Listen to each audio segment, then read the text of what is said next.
Hello and welcome to this special bonus episode of the Irish Economics Podcast. On today's episode, I'm joined by Linda Thunstrom and Stephen Newbold, who are assistant professors at the University of Wyoming. Along with their co-authors, they produced a very interesting paper quantifying the costs of social distancing and comparing it to the benefits. Given the rapid turnaround time, Stephen and Linda produced a fairly robust argument in favour of social distancing. So provides an evidence base to reassure us that even the hard-nosed economists agree that this is the correct course of action to take. So Linda and Stephen, it's great to have you both on the podcast. I hope you're both keeping safe and well during the lockdown.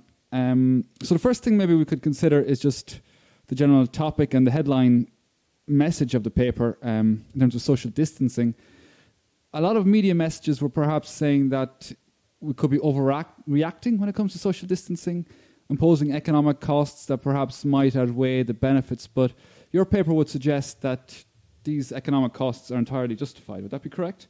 Your opening remarks about people questioning whether or not our reaction to this outbreak is an overreaction or not. That was of course, the main sort of motivation for doing this study as quickly as we could, and we wanted to find out just that: is it plausible or likely, one way or the other, that measures that are coming online now in the U.S. and elsewhere are going to be worth the economic pain that is also going to come along with those measures?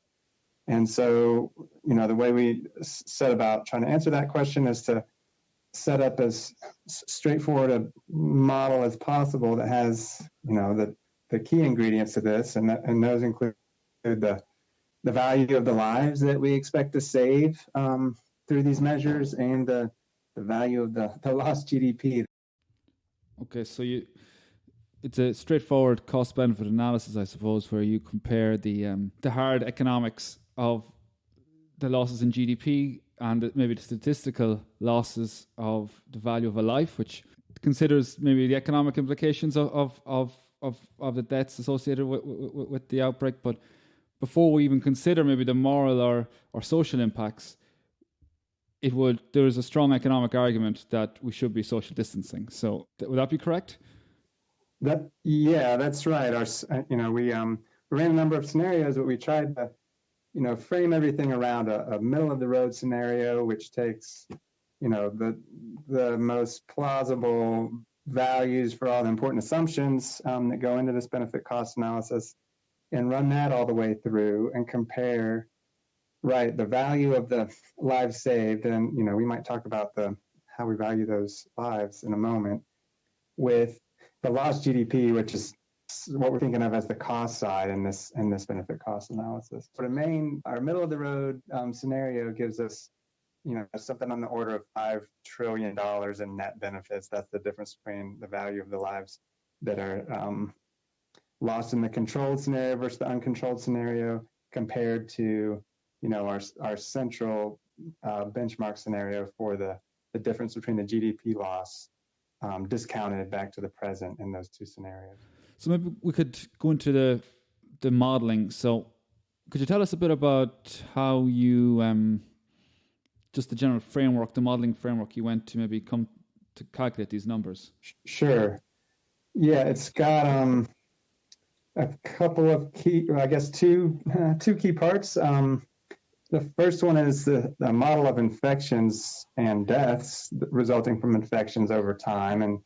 And for that part of the analysis, we used a textbook model that tracks the number of susceptible individuals, infected individuals, and recovered individuals over time as the virus spreads through a population. And so that model, sort of two key inputs of that model is a parameter that we call the contact rate. This is, measures how frequently people run into each other and provide opportunities to spread the virus between someone who's currently infected and someone who isn't. And mortality rate, once someone's infected, what's the likelihood that they will not survive the infection? So those are among the parameters that we had to specify to to run this model, and those came from, that's based on our best read of the current literature that's coming out rapidly on. Sure. So the average infection rate and maybe the average rate that you pass on the infection to those around you. Right. Okay. And then you were able to calculate mortality rates from that, presumably. That's right. Okay. Yeah, we're also using mortality rates conditional on being affected. And there's two important mortality rates there. We've one important aspect of the model is this assumption about what's the capacity of our healthcare system to take care of people who are infected as they become infected. One of the big concerns is that we're going to overwhelm the healthcare system and have too many people going to the hospital at one time. So not everyone can get the full, standard of care we're used to. Your listeners are familiar with, concerns about not having enough capacity in terms of ventilators, beds in the hospitals. And so part of the model involves, estimating what the elevated mortality rate would be. So that's another important ingredient. And for both of those mortality rates, again, we're trying to, pick the most middle of the road estimates we can discern from the literature that's come out on this so far. So it's I suppose to clarify, of course, it's a US case study, and you would take into account, I suppose, the average capacity. Would that be right in the US, and then, or maybe the aggregate capacity, and then just compare the need with the capacity at any one time? Would that be right? That's right. Right. Yeah, it's based. The idea is it's very aggregate.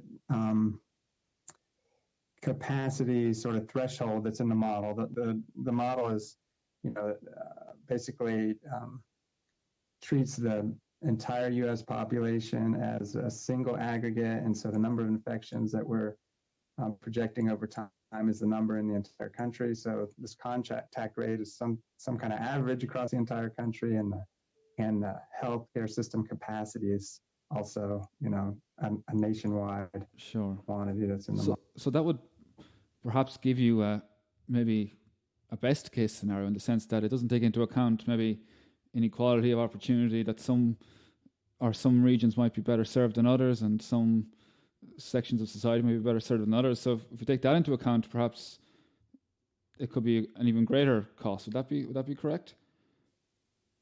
It could be. It doesn't account for differences over space. So this is we're thinking of it as an average over the entire country, but certainly it's going to be the case that places are going to be worse than others. But then I suppose the other aspect is GDP and how it affects maybe the macroeconomy. Could you tell us something about how you calculate those estimates? We can. Linda, do you want to take this one? Well, sure.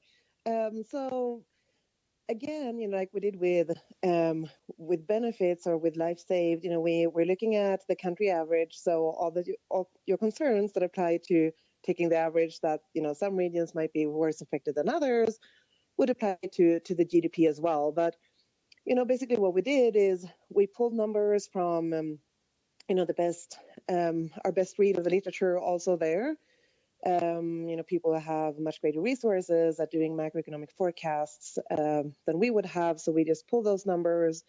Goldman Sachs recently came out. So on March 20th, Goldman Sachs came out with a forecast of the U.S. economy a couple of years ahead. That includes social distancing, or the effect of social distancing as well. And there's another study that came out a little earlier this year that forecasted the economic consequences of the pandemic for the U.S. under a range of different scenarios, but that did not entail social distancing. So we could use those numbers to get an idea of what the GDP drop might be if we did nothing, or if we didn't implement social distancing, and what they might be if we do.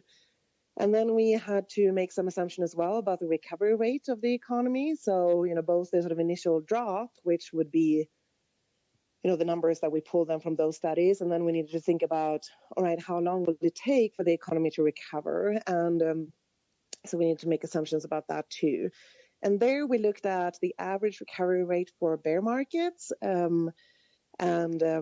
That since I think 1835 there was a study, and that ended up being 6 years. So that's where we applied for that. We played around with different numbers. The recovery rate seemed to be a little quicker after the Spanish flu, for instance, in the U.S. The beginning of 1918, and that if we used the recovery period there, then our forecast would have been a little more optimistic than it is right now. So even higher net benefits and net social benefits than we came up with. But we tried to be fairly conservative in most of the assumptions that we did for the economy, just to to see get a more conservative estimate, I guess, of what the net benefits might be. Sure. Okay. So very much a conservative account of how the economy might recover, and you said 60 months in terms of right what the recovery rate would be. And that was what you found for the Spanish flu. So that's quite a. No, that was not for the Spanish flu. That was the bear market's recovery rate. Yeah, right. But we also looked at the Spanish flu, which was a little bit of a shorter recovery rate. But yeah. Okay, so that's basically the time it takes to get back to the trajectory you would have been on beforehand. Is that correct? Right. Okay. That's correct. Sure. Okay. So when you compare these two, you said it gives a net benefit of $5 trillion US dollars. To put that into account, I sent you on just a general headline figure, which would be 25% of US GDP, which is quite a substantial amount of money compared to maybe, say, Trump's stimulus package of something like 10% of GDP. So, yeah, given the sort of impacts, I like those numbers. Pardon? Yeah. I like the comparison that you did that. I thought that was... Okay, well, sure, well, feel free to use it in your paper. No, just to put into account, because I hear a lot of people talking about the impacts, and we see these impacts of 10% GDP, and I know in the UK, the stimulus is 15%. Here in Ireland, or in the Republic of Ireland, there's a 2.2% of GNI stars, the preferred measure of the economy, but it's... with more due to come, and it's expected that sort of stimulus will be around the 15% mark. But I suppose the take-home message I would take there is that this is a huge, there is already huge money being pumped into the economy to recover from this, and this cost could hurt an awful lot more unless we take the appropriate response. Very true, and also, it's worth remembering too that regardless of what happens here, the social distancing itself is not what pushes us into a recession. It might push us into a deeper, at least temporarily deeper recession. But we would most likely enter a recession either way, which would mean that we would most likely, aim for economic stimulus either way. Maybe not of this magnitude, but there are also studies. There is a recent study that came out also a few days ago that shows that during the Spanish flu, it seemed like cities in the U.S. who had implemented social distancing earlier also recovered faster after the pandemic. So, I think it's really interesting to make these comparisons and looking at the stimulus packages and the trillions of dollars that they might also entail, but we wouldn't be without that even if we didn't have social distancing. Yeah. No, I fully agree. I know you had a sensitivity analysis then in terms of different break-even points. Could you maybe explain what that analysis maybe might tell us? Yeah. So what we did there. Well, we did, a bunch of different things. I mean, first of all, we know that, the sensitivity analysis was really important to our study because there's so much uncertainty surrounding a lot of the numbers that we have in the analysis. I mean, we're in an early stage still, at least when it comes to data collection, of the pandemic. It's going to take us years until we know the full impact, both on the economy and on public health from this pandemic. So, but that doesn't really help when we're going to make policy decisions, when we're going to decide on whether or not we should implement social distancing. This is the time that we need to do that, or ideally maybe even earlier. So we need to make our best sort of guesstimate on whether or not it's worth it. So we knew that there was a lot of uncertainty surrounding, some of the parameters or a multitude of parameters that we're using. So the sensitivity analysis was really important.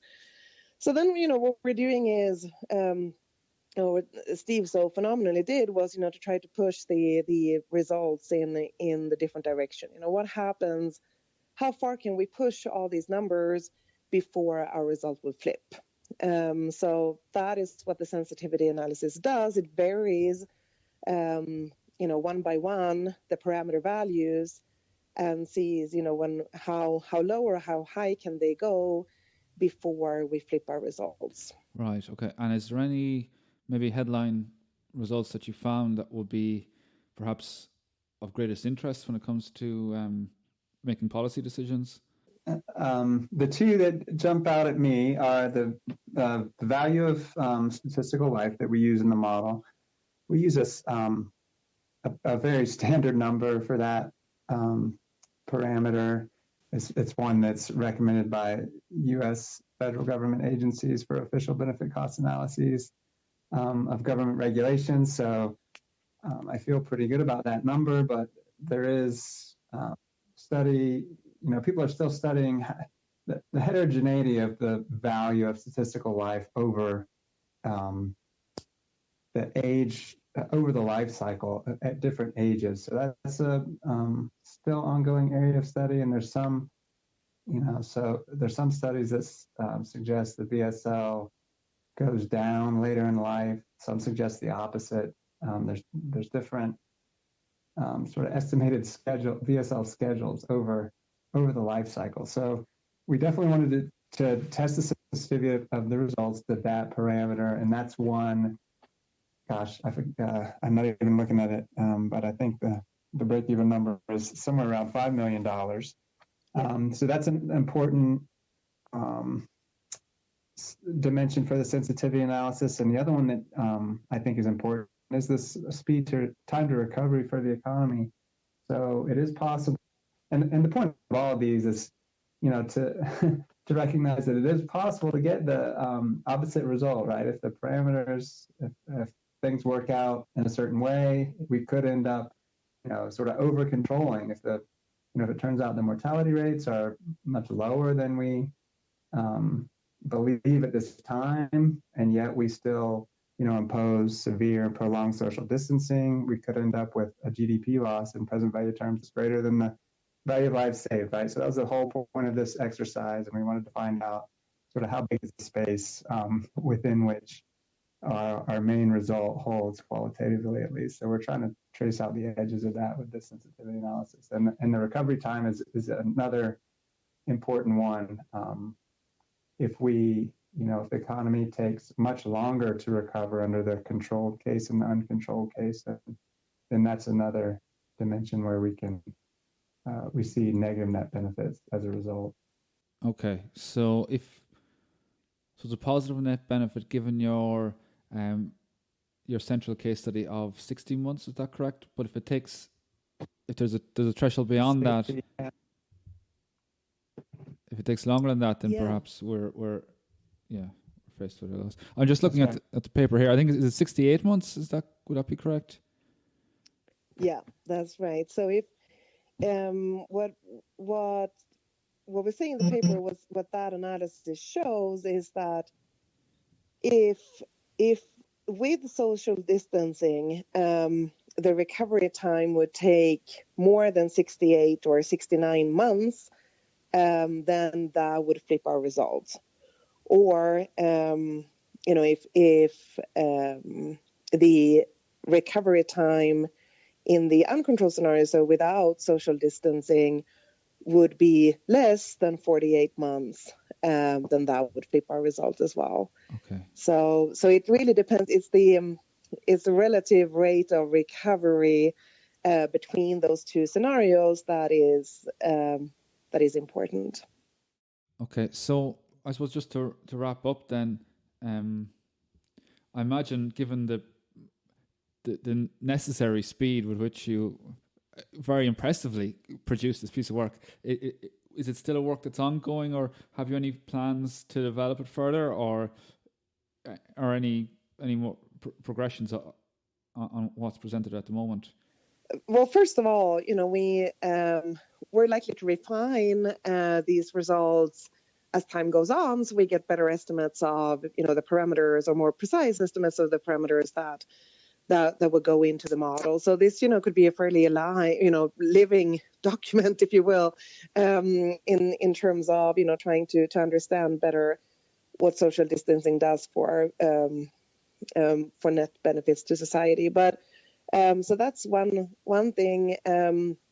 We are also working on other diseases, and so that's one reason why we could pick this up fairly quickly, because we had already been thinking about measles, and we had a project already started on other diseases. But yeah, there is a ton of questions that this generates, of course, and hopefully a lot of economists are going to look into what the economic impact is, from social distancing and benefits and costs to the pandemics. And there are a few other studies out there as well, that look at either the benefit side or the GDP impact from pandemics. So that is also really helpful. Thank you very much for taking the time to speak. It's a very interesting piece of work and a very important piece of work. So it's hopefully it will get the attention it deserves. So thank you both very much for speaking with me today. Well, thank you so much for having us. Yeah, thank you so much. So my thanks to Linda and Stephen for agreeing to come on the podcast at short notice. I hope you have enjoyed the first week of this new series. If you haven't already done so, please make sure to check out my conversation with Michael McMahon. He has an excellent account of the general macroeconomic response to COVID-19.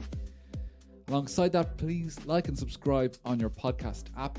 A review on iTunes is like gold dust. It helps us climb up the ranks and get noticed by other people. So if you're listening on an iPhone, just scroll down, hit it 5 stars, and if you get time, write a short review. It really makes a huge difference. So hope you've been enjoying the new episode so far. I have some very interesting topics lined up for the next few weeks, and looking forward to that and speaking to you next week.